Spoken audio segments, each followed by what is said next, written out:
Chicken ভাপার এই রেসিপিটা আপনারা যদি না খেয়ে থাকেন তাহলে সত্যি আপনারা অনেক বড় কিছু মিস করেছেন। এই রেসিপিটা খেতে এত বেশি মজা যা বলার মতো না। আমি যদি আগে জানতাম তাহলে এটা আমি অনেক বেশি করে রান্না করে নিতাম। এটা খেতে যতটা মজা, রান্না করাও কিন্তু অনেক বেশি সহজ। এটা রান্না করার পর আমার বাসার সবাই তো খুব বেশি পছন্দ করেছে, আর সবাই বলেছে আমি এটা কেন আরো বেশি করে রান্না করলাম না। আর আপনারা যারা এখনো এই রেসিপিটা রান্না করে খাননি, সমস্যা কি, আমি তো আছি আপনাদের জন্য। রেসিপিটা নিয়ে আমি হাজির হয়ে গেছি। এত মজার একটা রেসিপি, আর এটা এতদিন কেন আমরা বানিয়ে খাইনি।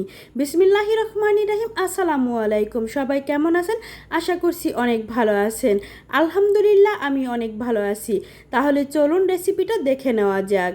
যে বাটির মধ্যে আমি চিকেন ভাপাটা রান্না করব সেই বাটির মধ্যে আমি এখানে 6 পিস চিকেন নিয়ে নিচ্ছি। তারপর এখানে আমি দিয়ে দিচ্ছি 2 টেবিল চামচ পরিমাণ টক দই, 1 টেবিল চামচ পরিমাণ আদা রসুন বাটা, 2 টেবিল চামচ পরিমাণ পেঁয়াজ বাটা, 1 টেবিল চামচ পরিমাণ পোস্ত দানা আর কাজু বাদাম বাটা, 1/2 টেবিল চামচ পরিমাণ ধনিয়া বাটা, 1/2 টেবিল চামচ পরিমাণ জিরা বাটা, স্বাদ মতো লবণ, 1 টুকরো লেবুর রস। পুরোটা আমি খুব ভালো করে চেপে তারপর বের করে দিয়ে দিচ্ছি, যাতে পুরোটা লেবুর রস খুব ভালো করে বের হয়, তাই আমি খুব ভালো করে চেপে বের করে দিয়ে দিলাম।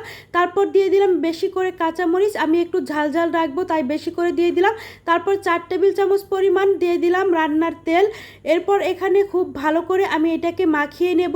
খুব ভালো করে মাখিয়ে নিতে হবে যেন মশলাটা খুব ভালোভাবে এই চিকেনের ভেতরে ঢুকে যায়। যেহেতু এটা রান্না করার সময় আর নাড়াচাড়া করে যাবে না, ঢাকনা দিয়ে ঢেকে এটাকে ভাপে রান্না করতে হবে।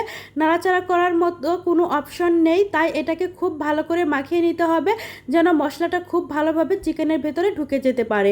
আমার এখানে মশলাটা খুব ভালোভাবে মাখিয়ে নেওয়া হয়ে গেছে, দেখতেই পাচ্ছেন। এখন দিয়ে দেব 3 টুকরো স্লাইস করা লেবু দিয়ে তারপর ঢাকনাটাকে লাগিয়ে দেব। এদিকে আমি চুলায় একটা পাতিল বসিয়ে দিয়েছি, পাতিলের মধ্যে পরিমাণ মতো পানি নিয়ে এসেছি। তারপর একটা স্ট্যান্ড বসিয়ে দিলাম, এই স্ট্যান্ডের উপর তারপর এই বাটিটাকে বসিয়ে দেব।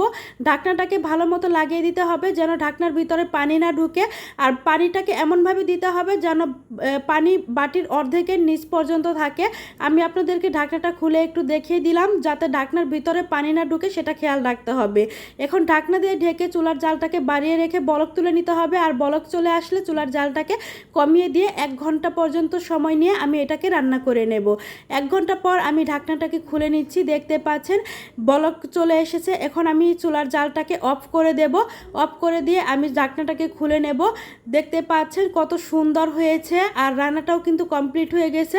আর আমি কিন্তু ঢাকনাটা খুলে কোনো রকম নেড়েচেড়ে দেইনি, এভাবেই ভাপে আমি পুরোটা রান্না করে নিয়েছি। 1 ঘন্টার সময় আমি জাল করে নিয়েছি, আর এই 1 ঘন্টার মধ্যে রান্নাটা পুরোটা কমপ্লিট হয়ে গেছে। কত সুন্দর হয়েছে, আর চিকেনটাও কিন্তু খুব ভালোভাবে সেদ্ধ হয়ে গেছে। এখন আমি এটাকে নামিয়ে নিচ্ছি। নামিয়ে নিয়ে আপনাদেরকে একটু চামচ দিয়ে তুলে দেখাচ্ছি। দেখেন কত সুন্দরভাবে চিকেনগুলো সেদ্ধ হয়ে গেছে, আর এটা দেখতেও কিন্তু অনেকটা লোভনীয় লাগছে। দেখেই মনে হচ্ছে যেন এভাবেই খেয়ে নেই। আর এটা খেতে এত বেশি মজার হয়েছিল যেটা আপনাদেরকে বলে বোঝানোর মতো না। আপনাদের অবশ্যই এটা একবার বানিয়ে খেয়ে দেখতে হবে যে এটা কতটা মজার হয় খেতে। খুবই অল্প মশলায় এটা আপনারা খুব সহজে রান্না করে নিতে পারবেন। আপনার বাসায় ছোট থেকে বড় সবাই খুবই পছন্দ করবে, বাচ্চারাও খেতে পারবে। এটা বাচ্চাদেরও খেতে কোনো সমস্যা হবে না, যেহেতু এটা ঝাল কম হয় আর অল্প মশলায় রান্না। খুবই স্বাস্থ্যকর একটি খাবার, সবাই খেতে খুব পছন্দ করবে।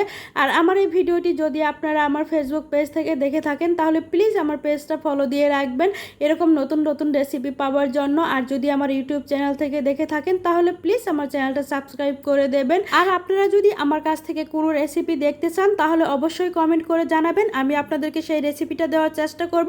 সবাই ভালো থাকবেন, আল্লাহ হাফেজ।